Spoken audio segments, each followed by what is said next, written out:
बिस्मिल्लाहिर्रहमानिर्रहीम।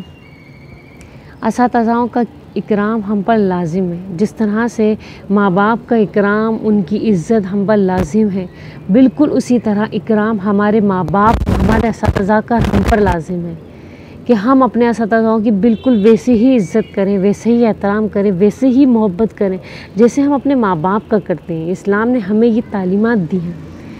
देखिए, जो हमारे असातिज़ा होते हैं ना, वो बहुत मेहनत करते हैं हमारे लिए। हमें ऐसा लगता है कि वो उस्ताद साहब ने तो आगे पढ़ा लिया, ये पढ़ा दिया, वो पढ़ दी, नहीं, उसके पीछे उनकी बहुत बहुत ज़्यादा उनकी मेहनत होती है, उनका बहुत मुताल्ला होता है। वो अपनी नींद, खाना पीना, चैन, आराम, सुख सब कुछ छोड़कर, दावतें वगैरह सब छोड़ के सिर्फ़ और सिर्फ वो हमारे लिए आते हैं, हमें पढ़ाने के लिए आते हैं।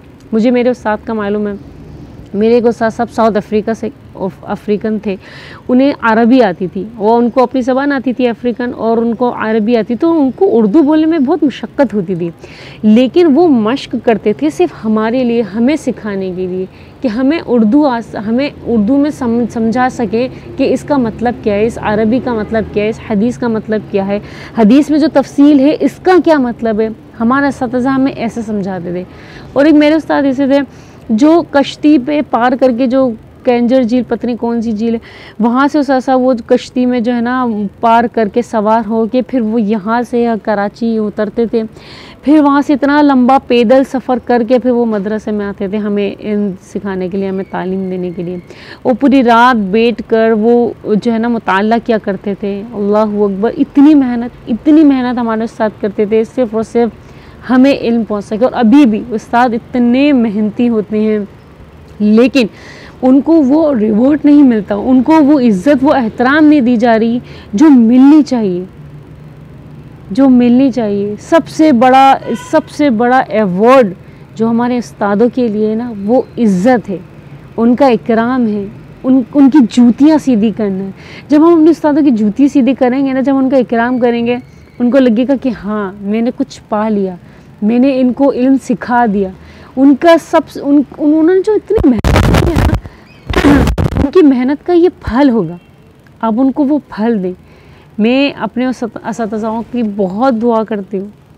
मैं चाहती हूँ जो लोग हासिल कर चुके हैं, जो स्कूल, कॉलेज, यूनिवर्सिटी से और जो मदरसे से पढ़ चुके हैं, जो आलिम और मुफ्ती बन चुके हैं, जो हाफिज़ बन चुके हैं, मैं चाहती हूँ वो अपने हर एक उस्ताद का नाम लेकर वो दुआ करें रोज़ाना कि अल्लाह ताला हमारे उस्तादों को सेहतियाबी, तंदुरुस्ती, खुशियों भरी, ईमान भरी लंबी उम्र अता फरमाएँ, उन पर रहम फरमाएँ। उनकी, पता है, हमारे ज़्यादातर उस्ताद जो हैं अमीर कभी नहीं होते, महलात से नहीं आते हैं, वो गरीब होते हैं, वो किफ़ायत करते हैं, क़नाअत करते हैं, इतनी सब चीज़ों के बावजूद इतनी मेहनत करते हैं सिर्फ़ और सिर्फ हमें इल्म पहुँचाने के लिए।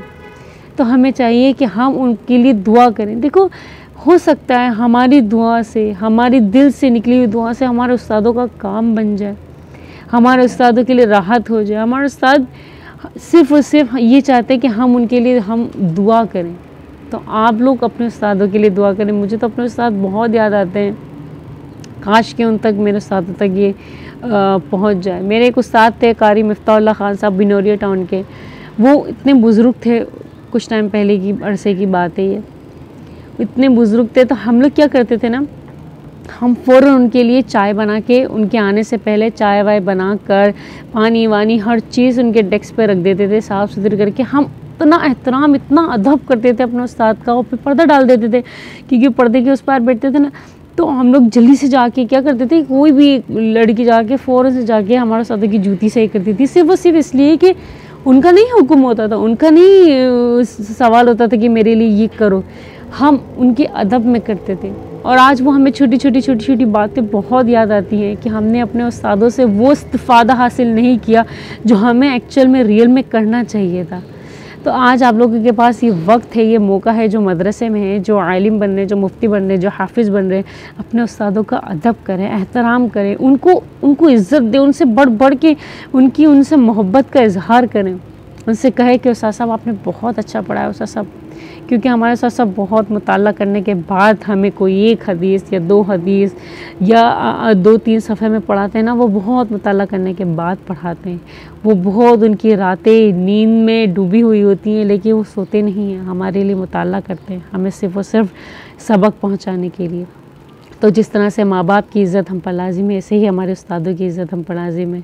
या अल्लाह पाक तुम मेरे उस्तादों को सेहत दे, तंदुरुस्ती दे, उनकी तमाम परेशानियों को दूर रख, उनको खुशियों भरी, ईमान भरी लंबी उम्र अता फरमा, आमीन। देखो अल्लाह ताला जो है, जब क़यामत नज़दीक होगी ना, तो अल्लाह ताला इल्म उठा लेंगे। और इल्म कैसे उठाएंगे? कुरान पाक और हदीसें गायब नहीं हो जाएंगी, आलिम उठा लिए जाएंगे, मुफ्ती उठा लिए जाएंगे इस दुनिया से, और सिर्फ़ जाहिल रह जाएंगे, जो इस कुरान को, हदीसों को, कुरान पाक को, हदीसों को सही नहीं समझेंगे, उनको समझ नहीं आएगी, उनकी अक्ल में नहीं आएगी कि इसका आखिर में मतलब क्या है। जो समझ में आएगा वो आगे इल्म पहुँचा देंगी, जहालत वाला इल्म होगा। जो सही इल्म है, जो अभी हमारे पास जो हमारे पास मौजूद है, अल्लाह ताला हम सबको उसकी कदर करने की तौफीक अता फरमाए। वो कैसे कदर होगी कि हम अपने उस्तादों की कदर करेंगे। ठीक है।